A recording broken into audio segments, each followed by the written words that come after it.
Señor, te agradecemos por este tiempo que tenemos para reunirnos y te pedimos que uses a Miguel en, en todo lo que tú quieras mostrarnos, que abras nuestros corazones y nos ayudes a apropiar lo que tengas para cada uno de nosotros. Te lo pedimos en el nombre de nuestro Señor Jesús. Amén. Amén. Bien, entonces, como estábamos viendo la sección de la disposición de Dios al pecador, hoy vamos a ver el juicio de Dios contra el pecador. Recordemos nosotros que Dios, en un sentido, es el que tiene, ¿cómo podríamos decir? El que hace el trabajo, y Dios es el que condena. Pero antes de su juicio, como es lo que hemos estado viendo, siempre viene la misericordia y Dios tiene esa disposición. ¿Qué es lo que ayuda a una persona a acercarse a Dios? Disponer su corazón. Dios da el paso. Recuerden, nosotros le amamos a Él porque Él nos amó primero. Y después, la respuesta de nosotros depende de nuestro corazón.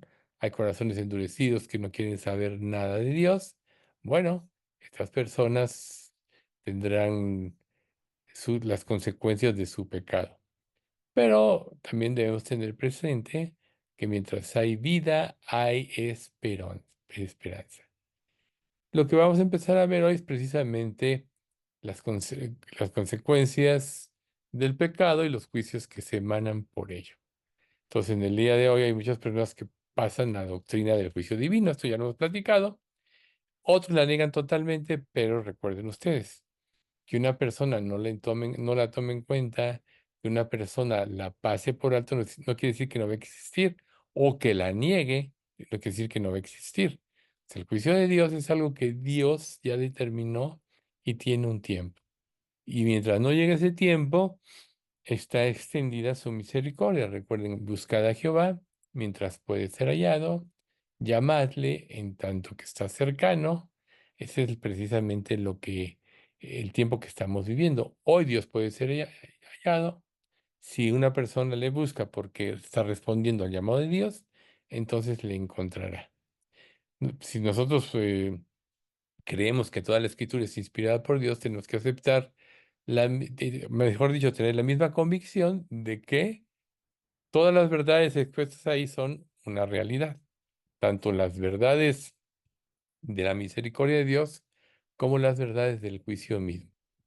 Y algo que nos debe quedar claro es que Dios es el juez de toda la tierra y él castigará a los malos según lo que merecen. Esto nos lo dice Génesis 18:25, cuando está negociando Abraham con Dios respecto a Sodoma y Gomorra. Le dice: lejos de ti el hacer que hagas morir al justo con el impío, y que sea el justo tratado como el impío. Nunca tal hagas. El juez de toda la tierra no ha de ser lo que es justo. Y bueno, nosotros ya sabemos que ahí hubo una especie de intercesión de parte de Abraham y empezó por 50 y acabó con 10 y no hubo 10. Todavía salvó por misericordia a Dios a Lot, el sobrino de Abraham. Pero dice: corran a esta ciudad llamada Luz, pero la esposa volteó y se convirtió en sal. Solo se salvó Lot y sus dos hijas. Pero Dios es justo. El momento que decide traer un juicio, solo el arrepentimiento lo puede parar. Vemos el caso de Jonás, que se estuvo en oposición a que Dios eh, juzgara a Nínive porque eran enemigos acérrimos de Israel y salió huyendo. Y en esta huida, pues pasaron varias circunstancias hasta que les dijo: bueno, el mar se os aquietará porque se iba embraveciendo más y más. Échenme al agua y así sucederá. Y sucedió. Y Dios había preparado un pez que tragó a Jonás y dentro de su vivencia, él se arrepintió. Según un criterio judío, sí, ahí en el pez murió Jonás, pero Dios lo trajo por su arrepentimiento a que cumplirá su ministerio.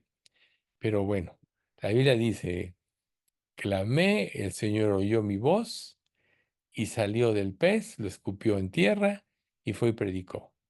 ¿Y dónde está la misericordia de Dios? Que la nación de Nínive, la ciudad de Nínive, se arrepintió. Recuerden que hasta el rey dijo, "Ah, todos hagan ayuno, etcétera". Y Dios no trajo el juicio, pasaron más de 170 años para que volviera a suceder. Pero a esa generación se libró porque se arrepintió. Entonces, ¿ustedes creen que las pocas palabras de Jonás convencieron? No, fue el Espíritu Santo y la gente respondió.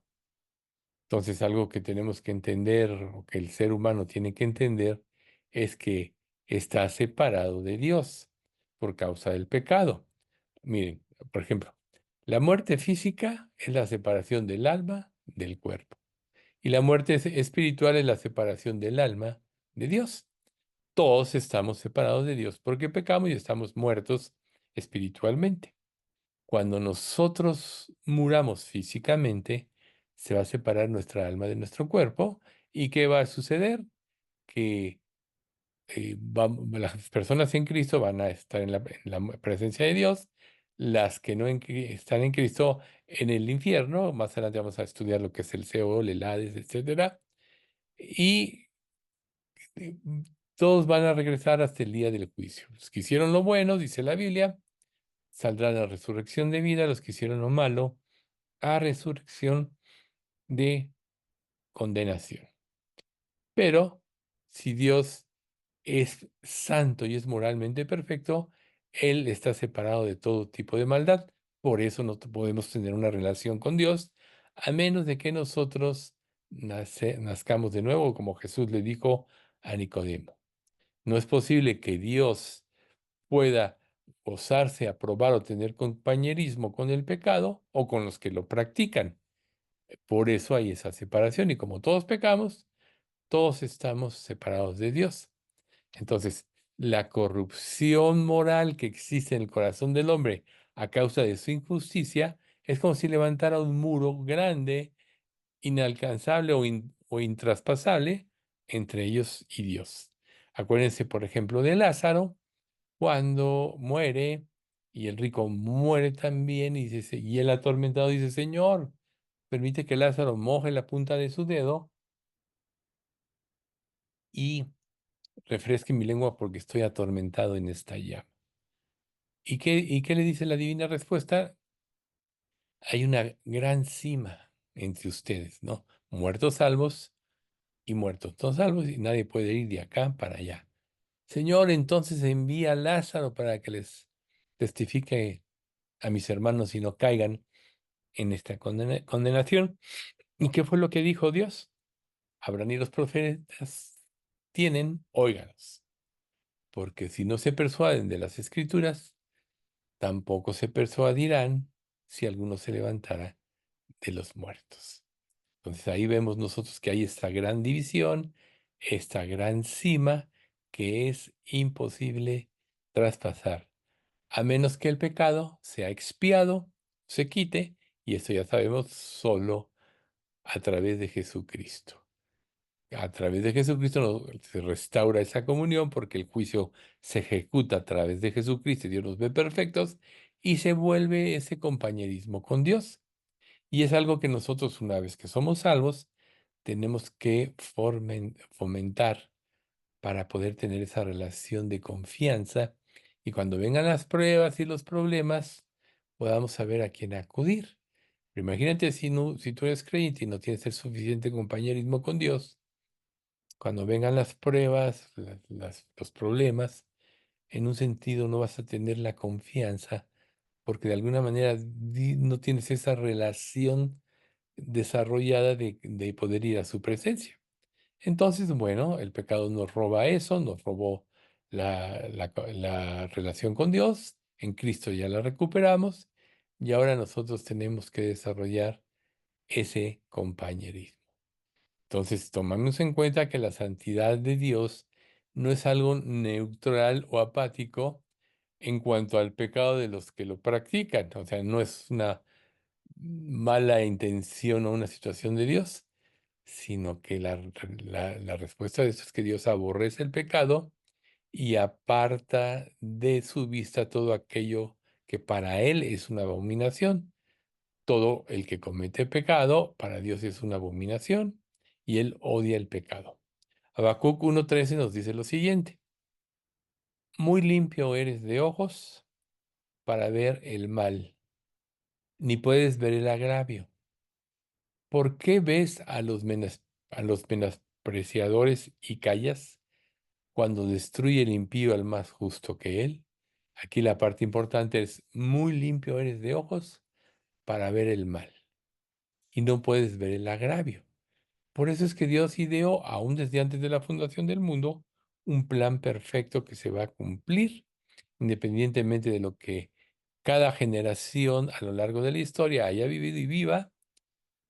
Piense, Dios está por sobre las circunstancias, por sobre el más alto pensamiento humano, y se va a cumplir lo que Dios determinó, lo cual fue planeado, reitero, desde antes de la fundación del mundo.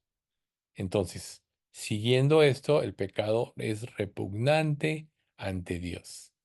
No puede haber compañerismo entre Dios y un pecador porque está rota la relación. Como dice la Escritura, no hay compañerismo de Dios y las tinieblas. Vamos a confirmar esta verdad con los siguientes pasajes. Proverbios 15:29. Jehová está lejos de los impíos, pero él oye la oración de los justos. En esta parte hay que enfatizar: Jehová está lejos de los impíos. Luego, Isaías 59:1-2. He aquí, no se ha cortado la mano de Jehová para salvar, ni se ha agraviado su oído para oír. Pero vuestras iniquidades han hecho división entre vosotros y vuestro Dios, y vuestros pecados han hecho ocultar de vosotros su rostro para no oír. Aquí el énfasis es: vuestros pecados han hecho ocultar de vosotros su rostro para no oír.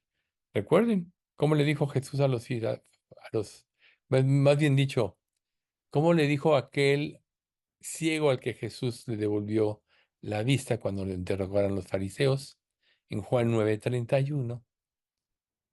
Y sabemos que Dios no oye a los pecadores, pero si alguno es temeroso de Dios y hace su voluntad, a ese oye. Por tanto, todos los seres humanos que invocan el nombre de Dios cuando tienen problemas, pero que a lo largo de su vida lo ignoraron, aunque Él los estuvo llamando, no puede escucharlo. Dios no oye. A veces nosotros cometemos el error de decirle a un incrédulo: oye, pues tú ora también, ora por esto, cuando sabemos que Dios no oye a los pecadores. Por eso siempre la parte primordial es decirle: mira, para que yo voy a orar porque Dios, tengo una relación de Dios con Dios porque he nacido de nuevo, pero para que Dios te escuche, tú tienes que estar de acuerdo con Dios, tienes que reconocer tu pecado y tienes que creer que Jesús murió y resucitó y murió por tus pecados, ¿no?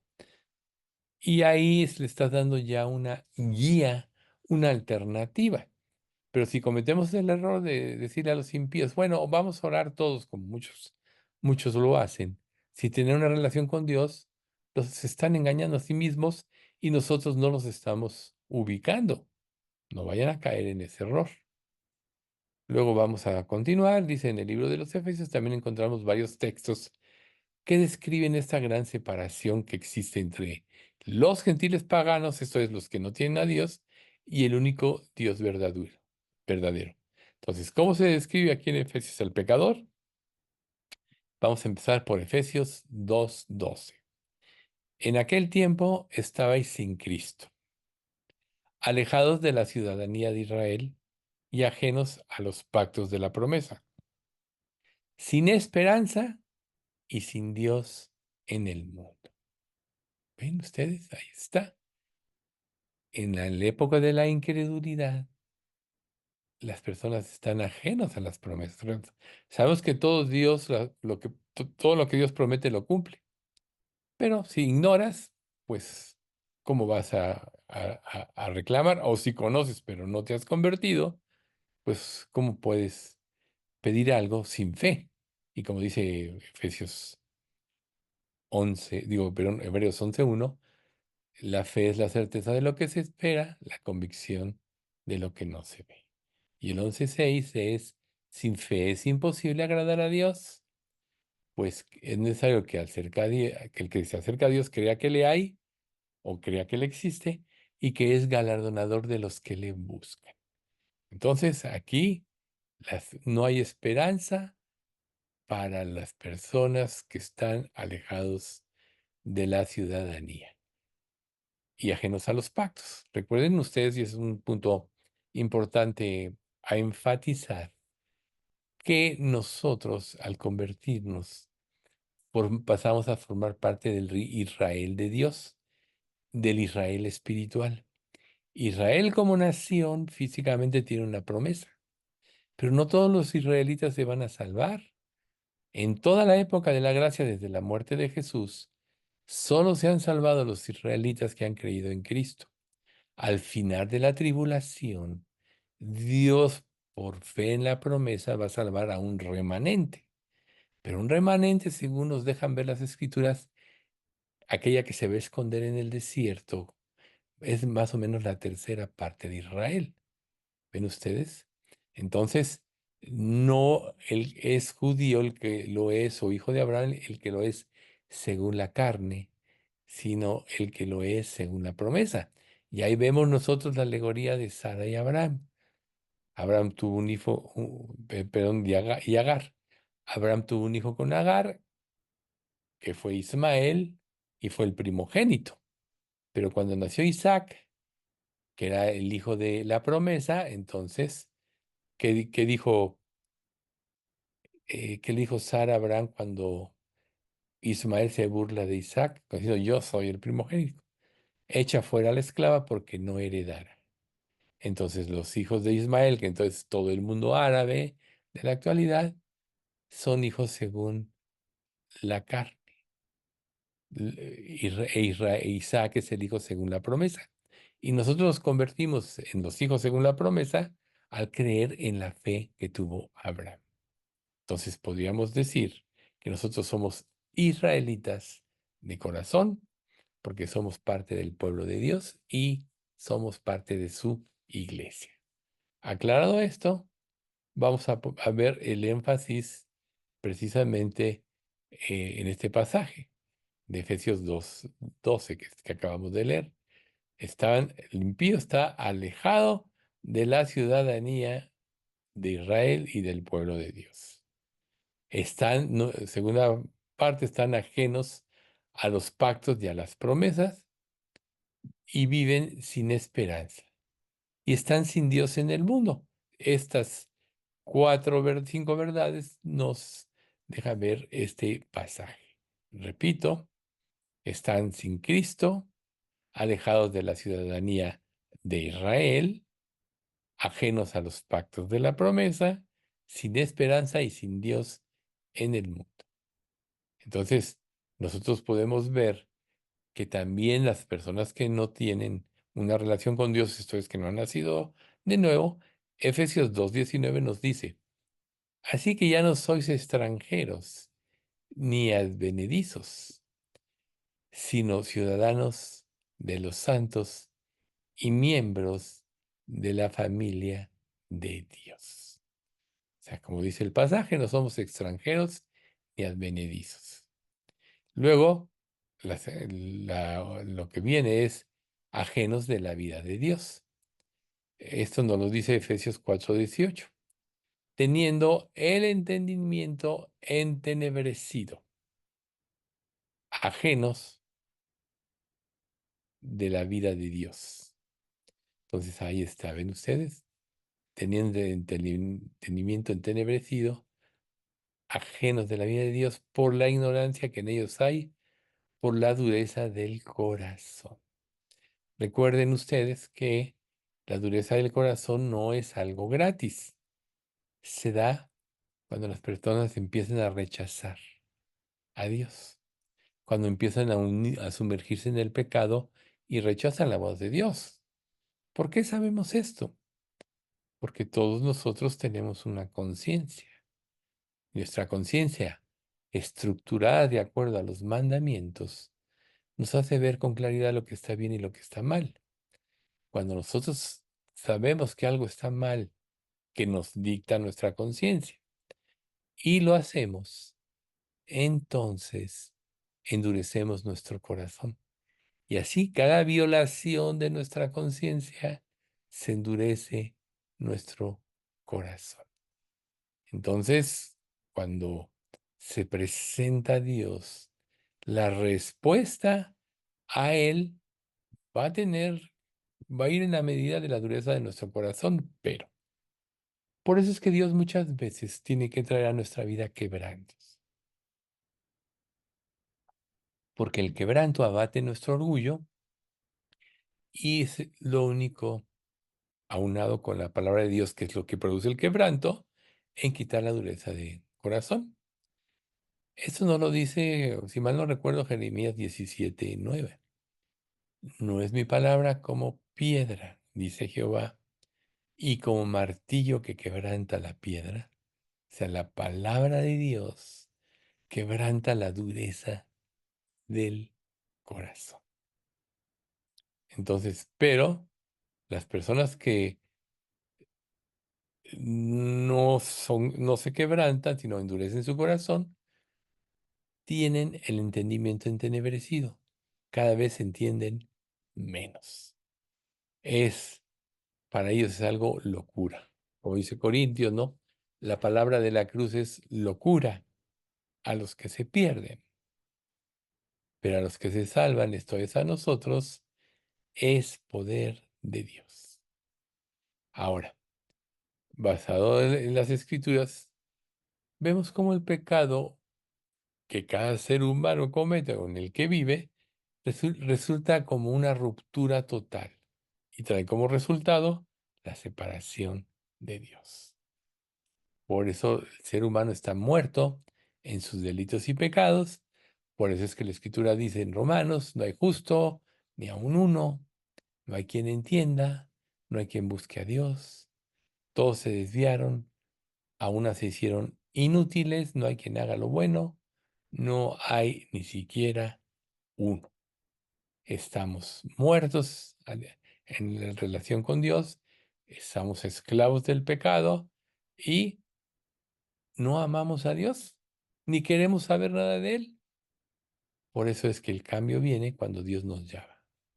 Muchas personas pueden conocer, saber esto intelectualmente. Hay muchas personas que dicen, sí, yo creo que Jesús, pero mientras no quebranten su corazón y se humillen, no van a poder ser salvos. Y recuerden que es importante volver a enfatizarlo, que tanto el arrepentimiento como la fe son obra del Espíritu Santo, son un don de Dios. Nuestra parte, cuando recibimos el llamado, es disponer nuestro corazón. ¿Cómo lo sabemos? Porque dice la Escritura en Hebreos, si oyeres hoy su voz, no endurezcáis vuestro corazón. ¿Ves? Dios llama. Muchos son llamados, decía Jesús, pocos escogidos.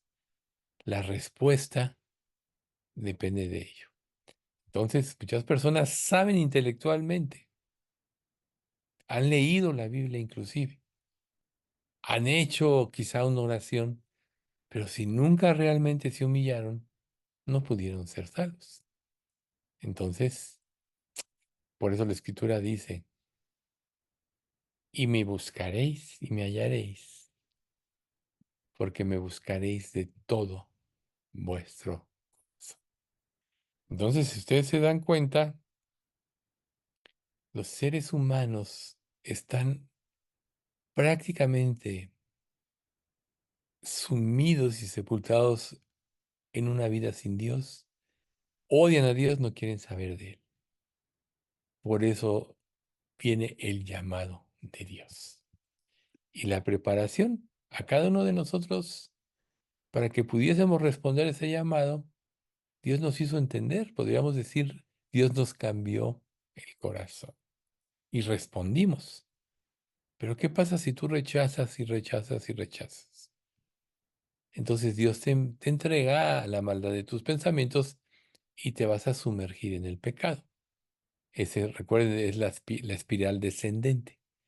Pecado añade pecado y cada pecado nos hace más duros e insensibles a Dios. Por tanto, solo una persona puede ser salva por la obra maravillosa de Dios.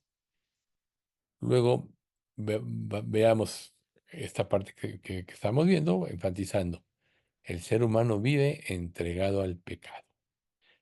Las escrituras precisamente nos enseñan que todos los hombres que nacen espiritualmente están muertos y nacen depravados moralmente y poseen la capacidad de hacer el mal.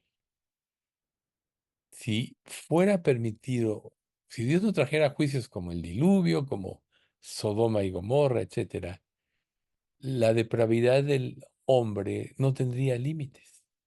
Pero ¿en qué acabaría esto? En la eliminación del hombre. Hoy nosotros vemos a las naciones en conflicto con la amenaza de las bombas nucleares, Rusia principalmente. Y si Dios no controlara esto, acabaríamos destruyéndonos totalmente como seres humanos. Pero Dios frena esto porque Él tiene un plan. Nada va a pasar que Dios no permita.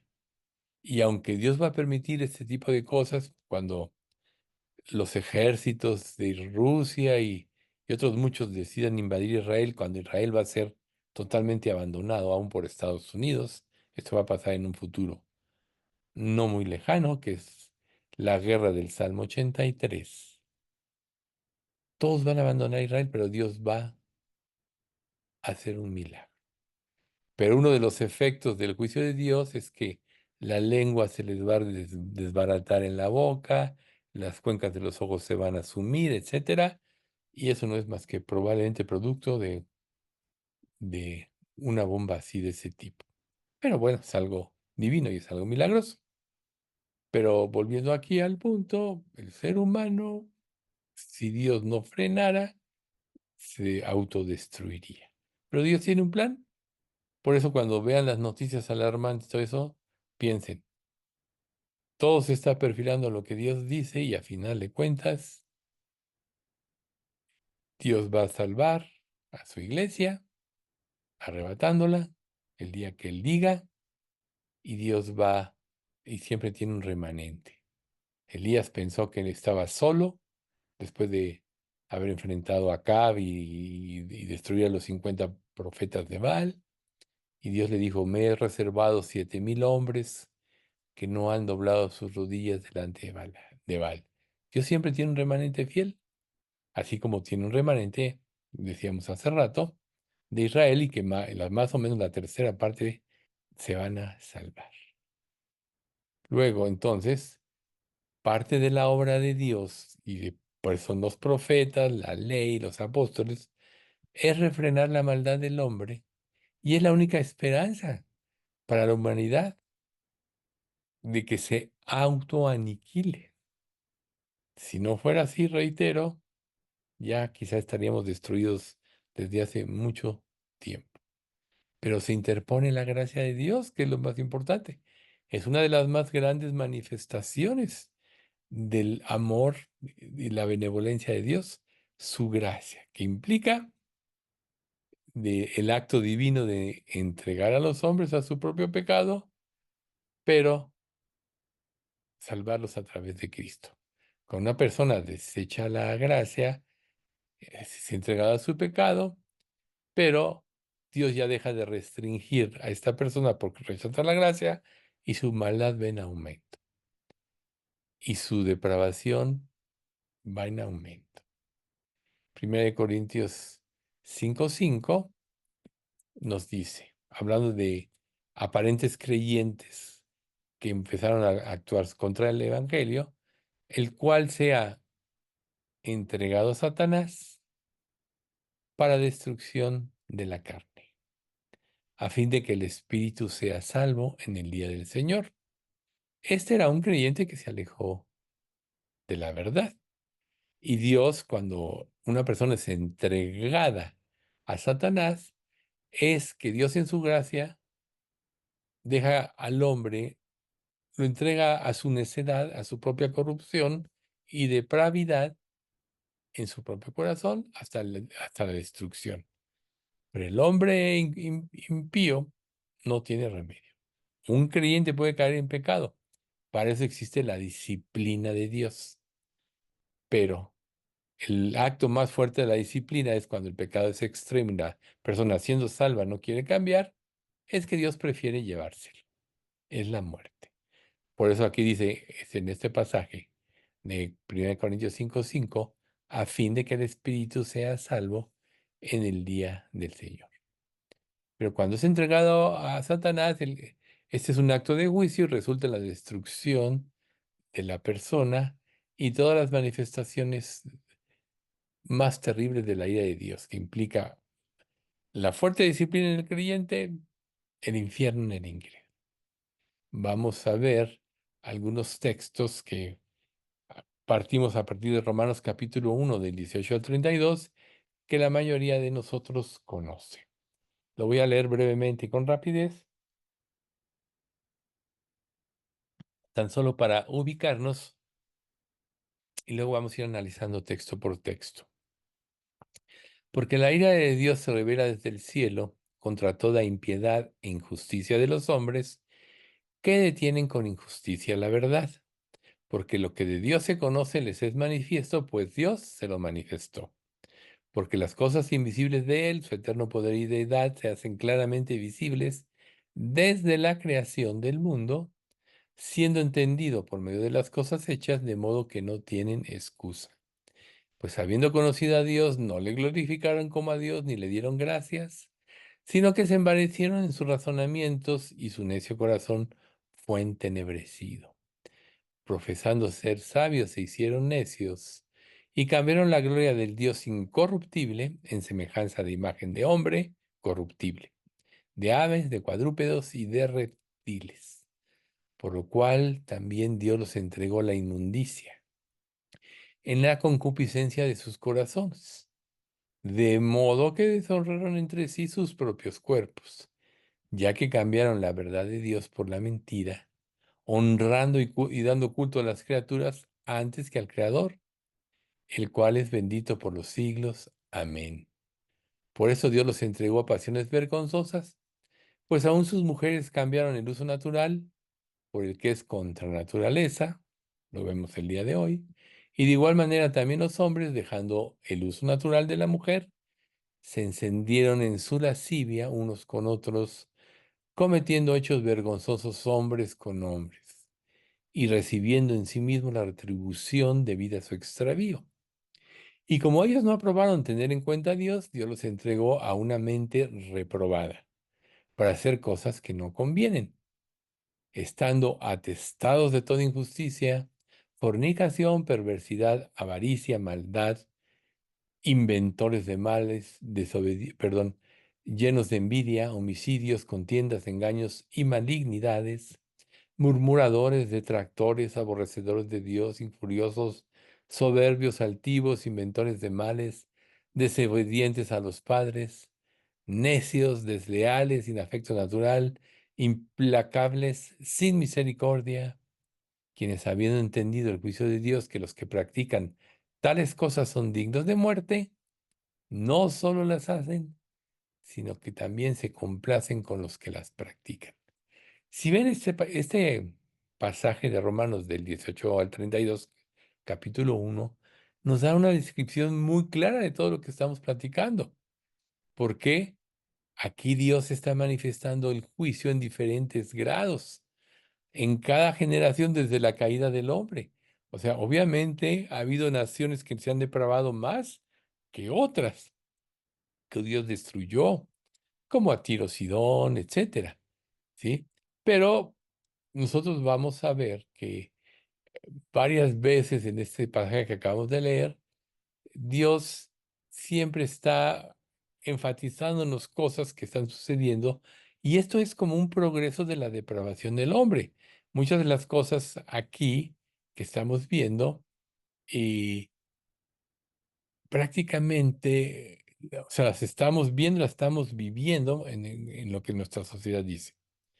O sea, la ira de Dios se revela, perdón, perdón, la ira de Dios se revela contra el hombre, ¿no? Como dice la primera parte del pasaje, del versículo 18, porque la ira de Dios se revela desde el cielo contra toda impiedad de los hombres. Ese es el punto. ¿Por qué se ha revelado? Por la impiedad de los hombres. Luego en el versículo 19 y 20, porque lo que de Dios se conoce les es manifiesto, pues Dios se los manifestó. Su eterno poder y deidad se hacen claramente visibles desde la creación, siendo entendidos por medio de las cosas hechas, de modo que no tienen excusa. O sea, no tienen excusa, porque toda la creación manifiesta la gloria de Dios. Como dice el Salmo 19, los cielos cuentan la gloria de Dios y el firmamento anuncia la obra de sus manos. Entonces ahí nosotros podemos ver con claridad que no hay excusa para ningún ser humano que se revela contra Dios. Aún los que nunca han tenido el privilegio de tener esta revelación total, porque hay personas que dicen, bueno, ¿y qué tal si alguien nunca tuvo contacto con la Biblia ni tuvo un lenguaje? Bueno, aquí vemos que la creación misma da testimonio. Entonces, esto no significa que todos los hombres saben todo lo que se puede saber acerca de Dios o que todos los hombres reciben el mismo grado de revelación. Pero sí significa que los seres humanos en todos los lugares y en todos los tiempos poseen suficiente conocimiento del único Dios verdadero a través de la creación de su conciencia para que no tengan excusa por su rebeldía y pecado del día del juicio. Hoy en este tiempo el juicio va a ser más severo, porque claramente para nosotros el Evangelio ha sido predicado en todo el mundo. La Biblia se ha traducido en múltiples idiomas y se sigue traduciendo. Todavía hace poco en la Biblia esta que está en las computadoras, que las celulares que todos leemos, dice, se acaba de traducir otra vez la Biblia, no me acuerdo qué idioma, africano.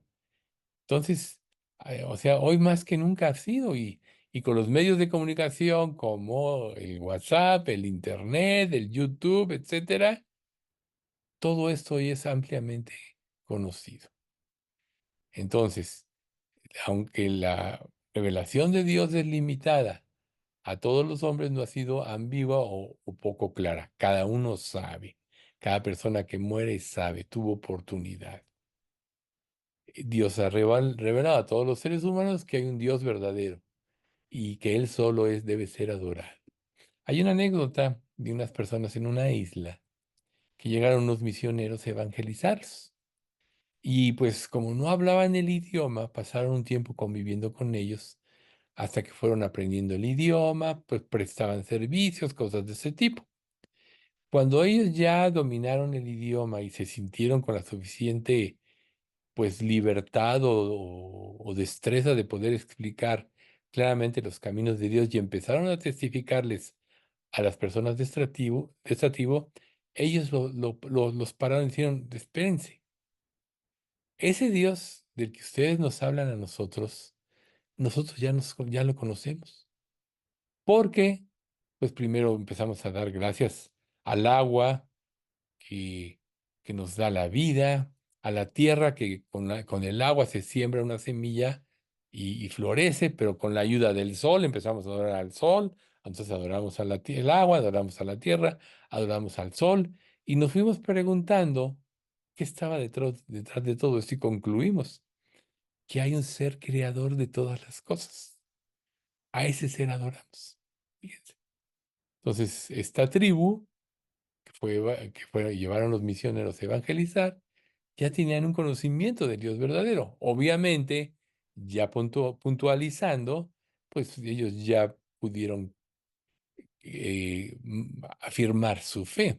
Por ejemplo, cuando en el libro de Hechos se nos narra de este hombre, ay, ahorita se me fue el nombre de momento, que empieza a predicar el Evangelio y que Aquila él predicaba hasta el bautismo de Juan, y que Aquila y Priscila, siervos de Dios, vieron que él predicaba hasta Juan el Bautista.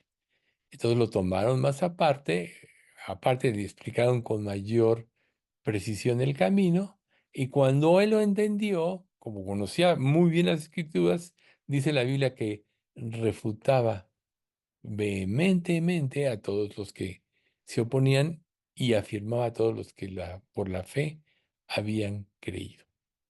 Entonces, nosotros vemos cómo una persona buscando a Dios puede tener esa revelación y Dios se encarga de llevarle el Evangelio. ¿Sí? Entonces, por ejemplo, cuando vemos nosotros esta parte del versículo 19 de Romanos, en la versión de la Biblia de las Américas dice, en la versión 60 que leímos dice, porque la ira de Dios se revela desde el cielo contra toda impiedad e injusticia de los hombres. Pero la versión de las Américas dice, porque lo que se conoce acerca de Dios es evidente dentro de ellos, pues Dios se lo hizo evidente. ¿Ven ustedes? Todos sabemos, por ejemplo, ¿por qué el ser humano es idólatra, es religioso? Porque Dios formó al ser humano con, para tener una relación con Dios. Y la falta de Dios provoca en un vacío que sin conocer a Dios le hace llenarlo con ídolos, como dice, ¿no? Rechazaron a Dios y adoraron ídolos, ¿no? Animales, etcétera, como dice ahorita aquí en Romanos. Porque ese sentido de tener una relación con Dios, todos los seres humanos lo traen dentro de ellos. Y sin conocer a Dios o negando a Dios, tienen que hacer sustitutos. Y es de lo que el diablo se aprovecha para formar falsas religiones, falsas conversiones, etcétera. Pero todos tenemos esa necesidad. Cuando una persona viene a Cristo y nace de nuevo y Dios entra en su corazón a través del Espíritu Santo, entonces llena ese vacío. Ya está satisfecho. Por eso es que ya no tiene necesidad de nada. Antes de Cristo, tratamos de llenar nuestra vida con cosas, con emociones, con prestigio, con fama, etcétera. Pero una vez que estamos en Cristo y estamos llenos, empezamos a ver las cosas como realmente son. El verdadero tesoro, como es esa perla de gran precio que una persona encontró en un campo y cuando la halló fue y vendió todo lo que tenía para encontrar ese campo, que es Jesucristo. Cuando encuentra esa perla, ya todo lo demás pierde el valor. Por eso fue y vendió todo lo que tenía. Porque para ir a Cristo, ningún tipo de ídolo debe estorbar. Nada que se anteponga a Dios. Y muchos caen en esto. Bueno, Dios, voy a venir a ti, pero si me complaces, si me dejas o si no me quitas esto. Acuérdese, por ejemplo, aquel joven rico. Señor, ¿qué puedo hacer para heredar la vida eterna? Pues los mandamientos sabe, le responde Jesús. No mates, no adulteres, etcétera. Señor, todo eso lo he guardado desde mi juventud. Entonces Jesús, dice la Escritura, Jesús lo amó, pero fue a su problema verdadero. Pero una cosa te falta. Anda, ve y vende todo lo que tienes y dale a los pobres y tendrás tesoro en el cielo y ven, sígueme. Y al oír esto, el hombre rico se fue triste, porque era rico, tenía muchas posesiones. Ahí estaba el ídolo. A veces nosotros tenemos ídolos que nos impiden ir a Jesús, pero para ir a Él tenemos que estar dispuestos a darlo todo. No quiere decir que cada persona que viene a Cristo tenga que vender todo, o como Jesús dice, ¿no? Si alguno viene a mí y no aborrece a su padre y madre, esposa, hermanos y hermanas, esposa e hijos, y también su propia vida, no puede ser mi discípulo. No quiere decir que tengas que aborrecer, en el sentido que nosotros conocemos de odiar, etcétera. No, quiere decir que nada se debe interponer entre nosotros y Dios. Entonces, ¿qué pasa con el ser humano? Tiene esa necesidad de religión, pero ha formado sus propias bases y por eso no puede ir a Cristo a menos que se arrepienta, sean iluminado.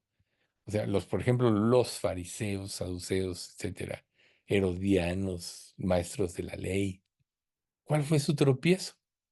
Conocían las escrituras mejor que muchos de nosotros, pero no fueron a la esencia de la ley que era adorar a Dios en sus términos. Fueron estableciendo sus propios términos que sustituyeron los mandamientos de Dios. Por eso Jesús les dijo que atáis la menta y el eneldo, etcétera, pero olvidaste lo más importante de la ley, la justicia, la misericordia y la fe. Por eso no pudieron ver a Jesús y cuando Jesús los confronta, entonces como no quisieron cambiar, los tienen que destruir. Pues esa es la historia del ser humano en diferentes niveles, ¿no? Entonces, es muy claro Dios que es evidente a cada persona la existencia de Dios, pero tiene que deshacerse de todas sus ídolos, de todos sus falsos conceptos, podríamos decirlo, borrón y cuenta nueva. Romanos 12:2 nos dice, ¿no? Eh, Transformados por medio de la renovación de vuestro entendimiento, para que comprobéis cuál sea la buena voluntad de Dios agradable y perfecta. Y el uno dice, no os conforméis a este siglo. ¿Qué quiere decir? A sus filosofías, a sus religiones, a sus valores, sino transformados por medio de la renovación de vuestro entendimiento, para que comprobéis cuál sea la buena voluntad de Dios agradable y perfecta. Entonces, a lo mejor alguno de nosotros o no se puede entregar o realmente no ha sido salvo, porque por ahí hay algo que no quiere dejar. Pero también la Biblia es muy clara cuando dice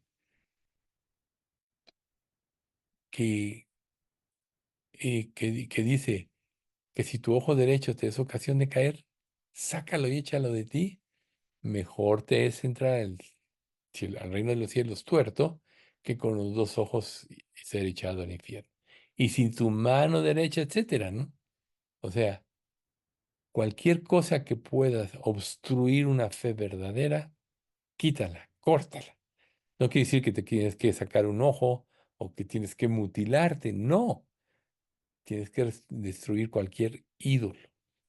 Y bueno, esto es para los hombres sin Dios. Se supone que si tú ya eres salvo, moriste a todo. Moriste a ti mismo para dar paso a la gracia de Dios en tu vida. Y así como moriste, vas a tener que morir cada día para que nada se interponga en el camino que tú tienes que seguir. Entonces, volviendo al punto, la frase dentro de ellos.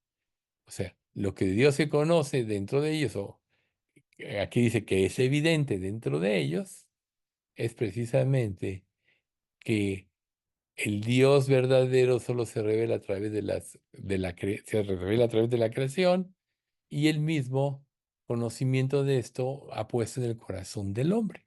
De ahí volvemos al punto de la necesidad de que el hombre es religioso.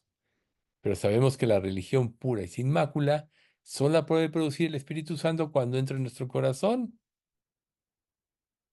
Una vida de piedad, una vida de servicio. De hecho, por eso nos lo dice Timoteo, ¿no? Si mal no recuerdo, la religión pura y sin mácula es esta: visitar a los huérfanos y a las viudas en sus tribulaciones, o sea, una vida de piedad, de servicio y guardarse sin mancha del mundo. ¿Quién se puede guardar sin mancha del mundo sino solo aquel que cree en Cristo y sigue la ley no por obligación como en el Antiguo Testamento, sino por amor a Cristo, como dice 2 Corintios 5, 14, 15, ¿no? El amor de Cristo nos constriñe pensando esto, que si uno murió por todos, luego todos murieron, y por todos murió, para que los que viven ya no vivan para sí, sino para aquel que murió y resucitó por ellos. Entonces, este conocimiento está estampado en cada ser humano. Entonces, el universo, volviendo a que los cielos cuentan la gloria de Dios, ha hecho y demuestra su existencia, la existencia de Dios. Simplemente funciona como una confirmación, no recuerdo, de lo que los hombres ya saben. Hay un Dios verdadero que es digno de adoración y obediencia, como aquella tribu que sin ser evangelizada pudo ver a este Dios, pero que lo entendieron. Y luego vamos a los versículos de Romanos 1 del 21, 23 y 25, pues dice, pues habiendo conocido a Dios, no le glorificaron como a Dios, ni le dieron gracias, sino que se envanecieron en sus razonamientos, y su necio corazón fue entenebrecido, profesando ser sabios, se hicieron necios, y cambiaron la gloria del Dios incorruptible en semejanza de imagen de hombre, corruptible, de aves, de cuadrúpedos, de reptiles. Luego el 25, ya que cambiaron la verdad de Dios por la mentira, honrando y dando culto a las criaturas, antes que al Creador, el cual es bendito por los siglos de los siglos. Amén. Entonces, la reacción a la revelación universal fue, cambiaron a Dios por la creación misma. Por eso adoraban animales, o sea, aves, cuadrúpedes, reptiles, madera, ¿no? Los ídolos que no ven, que no oyen, que no se pueden defender a sí mismos, que no hablan. Esos son los ídolos de madera, se dice en la Escritura. Los que los hace son semejantes a ellos. Pero es la insensatez del hombre. Entonces la reacción universal a la revelación de Dios precisamente es, habiendo conocido a Dios, no le glorificaron, se envanecieron en sus razonamientos, profesando ser sabios, se hicieron necios y cambiaron la gloria del Dios incorruptible por semejanzas de hombres, de hombre corruptible, etcétera. Y lo que dice el 25, y cambiaron la verdad de Dios por la mentira. ¿Ven ustedes? ¿Acaso no es lo que estamos viviendo hoy en la actualidad? Claro que sí. La humanidad está en un juicio por haber rechazado a Dios. Y reiterando lo que dicen Romanos 1:18, niegan y detienen la verdad, la obstaculizan, la prohíben. Esa va a ser una de las cuestiones importantes. Si en el caso de Trump llega a ser presidente, cuando él estaba dijo que se podía leer la Biblia en las escuelas en Estados Unidos.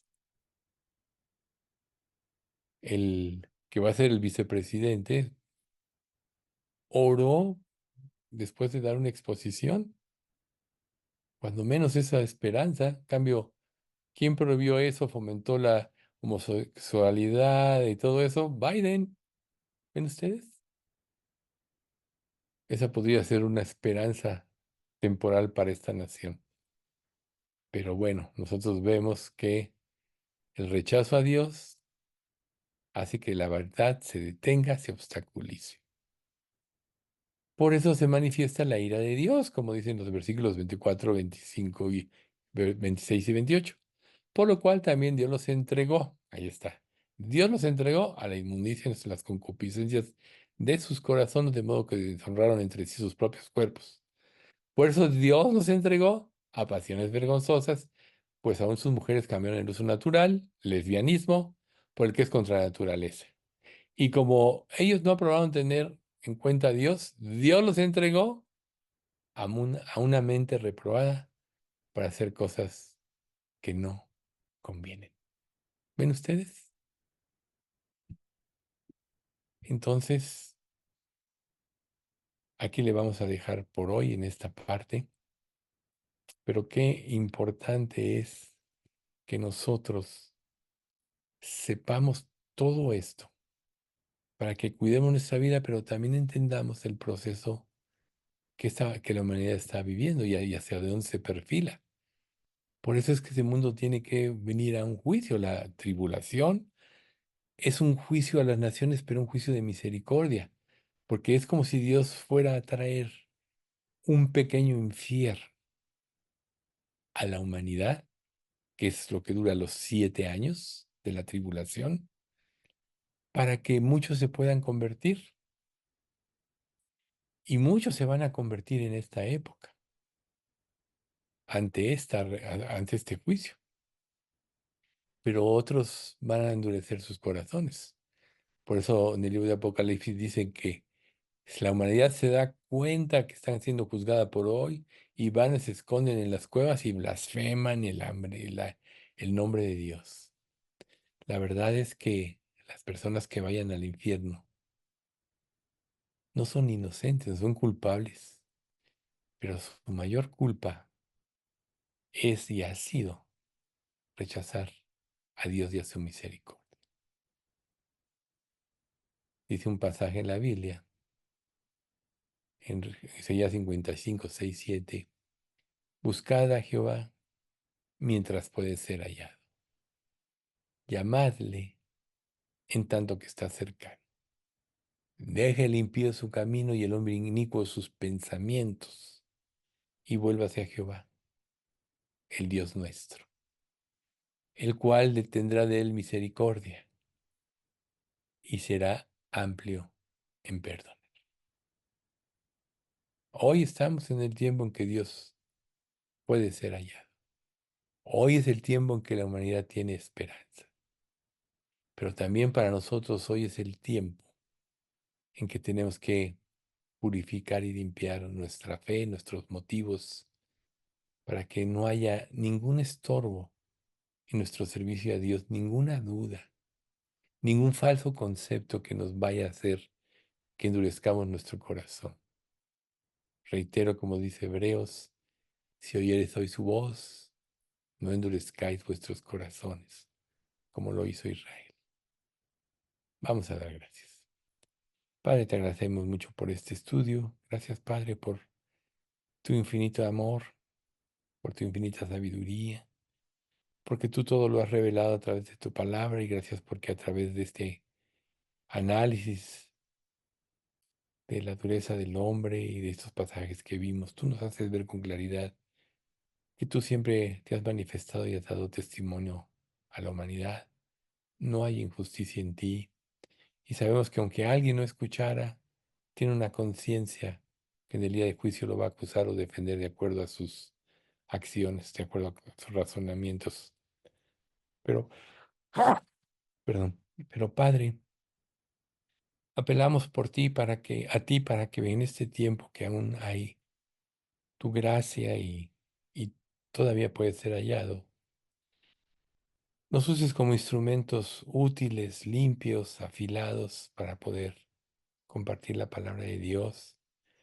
Sabemos que esta es una obra divina, que nosotros por nosotros mismos no podemos, pero derrama tu gracia, Señor, para que podamos compartir con aquellas personas a quienes tú nos lleves y nos abres las puertas de las misericordias divinas, Señor, de tu amor, y que nos hagas ver a cada persona que no te conoce como una persona que tiene un destino espantoso y pavoroso, que es el infierno, donde el gusano de ellos no muere y el fuego nunca se acaba, como dice tu palabra.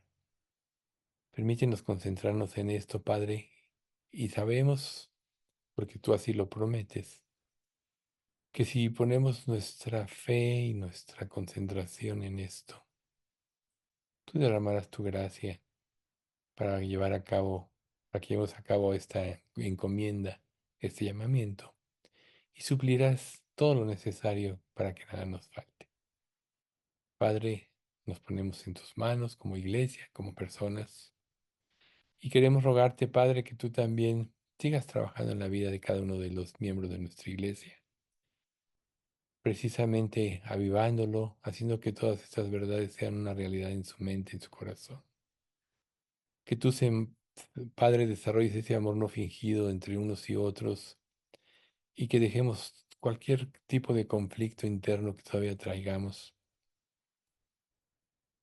con cualquier persona o meramente por no estar totalmente limpios de la verdad y esclavizados aún a algunas áreas de pecado. Pues tú límpianos, por eso te pedimos que traigas ese ayudamiento en nosotros para que podamos darte una buena cuenta aquel día que tú nos llames a tu presencia y que no nos vayamos a alejar de ti avergonzados, como dice 1 Juan capítulo 2.